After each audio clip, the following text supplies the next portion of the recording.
그게 근데 그렇게 이제 보면 그게 이제 그러면은 쓰임을 그렇게 받기 위해서 태어났다 그러면 하나님을 또 원망하게 되잖아요. 왜 나는 이렇게 지으셨어요. 근데 그게 아니라 하나님의 심판은 적극적인 게 아니거든요. 그냥 내버려 두는 거예요. 그냥 가룟 유다는 그래서 자기 마음이 그거를 원했기 때문에 그렇게 간 거거든요. 바로도 그렇게 10번이나 그 하나님을 대적한 게 바로 왕이 그 대적한 거는 바로 왕 책임이지 하나님 책임이 아니거든요. 그러니까 강팍한 채로 그냥 내버려 두신 거예요. 그거지. 그거를 왜 나는 그럼 이렇게 지으셔서 이렇게 쓰셔놓고 왜 지옥에 보내요 이렇게 하면 또 엉뚱한 방향으로 또 이제 갈 수가 있죠.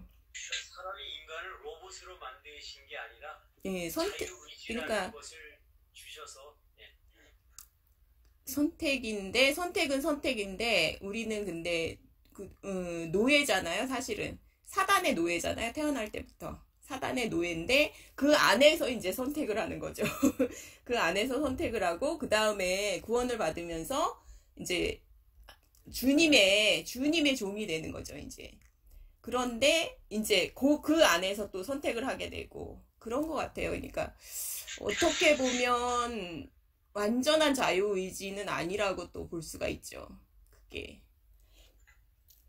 저는 이제 그 사람이 이제 우리가, 복음을 전할 때, 요거는 좀 구분할 수 있을 것 같아요. 그러니까 세상에 더 이상 소망이 없는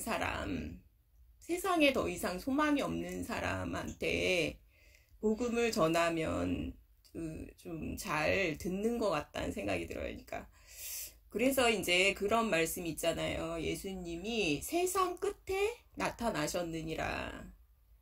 그러니까 2000년 전에 나타나셨는데 세상 끝에 나타나셨다고 그러셨거든요. 그러니까 이제 세상 끝에 나타나셨거든요. 그러니까 어떤 사람의 세상 끝에 나타나신 거죠.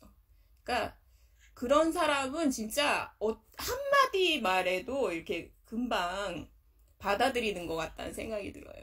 그러니까 쉽게. 그러니까 우리가 이제 모르고 때를 얻든지 못 얻든지 이제 전파하는 거는 맞는데 그 두 종류인 것 같아요. 환경에 따라가야 되는 것 같아요. 우리는. 그래서 받아들이는 사람이 있으면 전하고 그리고 또 이제 핍박하고 막 이러면 또 도망가고 그렇게 환경에 따라서 할 수밖에 없다. 이제 그런 마음이 좀 들고 세상 끝에 나타나셨느니라 제가 좋아하는 말씀이거든요. 그러니까 이제 세상에 더 이상 소망이 없는 그런 사람한테는 이게 너무 효과적이잖아요. 복음은 능력이 있잖아요. 그래서 금방 받아들이게 되는 그런 것 같다는 생각이 들었습니다.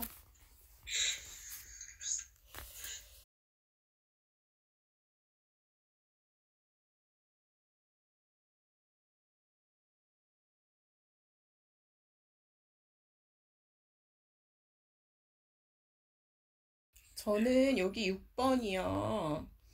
6번에 이거를 그냥 37절하고 39절을 이렇게 잘 읽어보니까 이게 요약이 되는 것 같아서 그러니까 예수님을 믿는 방법은 4가지 방법이 있는 거예요. 그러니까 하나님은 예수님을 믿게 하기 위한 여러 가지 이제 방법들을 여러 가지 방편들을 이제 주신 거예요, 우리한테. 첫 번째는 기적을 통해서 믿고 그 다음에 두 번째는 예수님의 말씀을 통해서 믿고 그 다음에 세 번째는 세례 요한의 증거를 통해서 믿고 그 다음에 네 번째는 모세와 선지자의 증거를 통해서 믿는 거죠. 그러니까 4가지 방편이 있는 거예요. 그러니까 그 모세와 선지자의 증거도 구약서부터 계속 이제 예수님이 메시아가 사람으로 오실 것을 계속해서 예언을 했거든요. 그리고 세례 요한은 사람들이 다 선지자로 여겼고 태생부터 독특하잖아요. 그러니까 이제 세례 요한의 증거를 통해서 믿는 방법도 있고 그리고 예수님의 말씀을 통해서 믿는 방법이 있고 그리고 예수님이 행한 기적이 엄청 많았다 하거든요. 그러니까 그 기적을 통해서 믿는 이렇게 여러 가지 방법을 주셨는데도 그걸 거부하는 거는 결국은 인간의 책임이죠. 그러니까 그거는 이렇게 요 부분을 이렇게 보니까 네 가지 방법이 있더라고요. 믿음으로 가기 위한.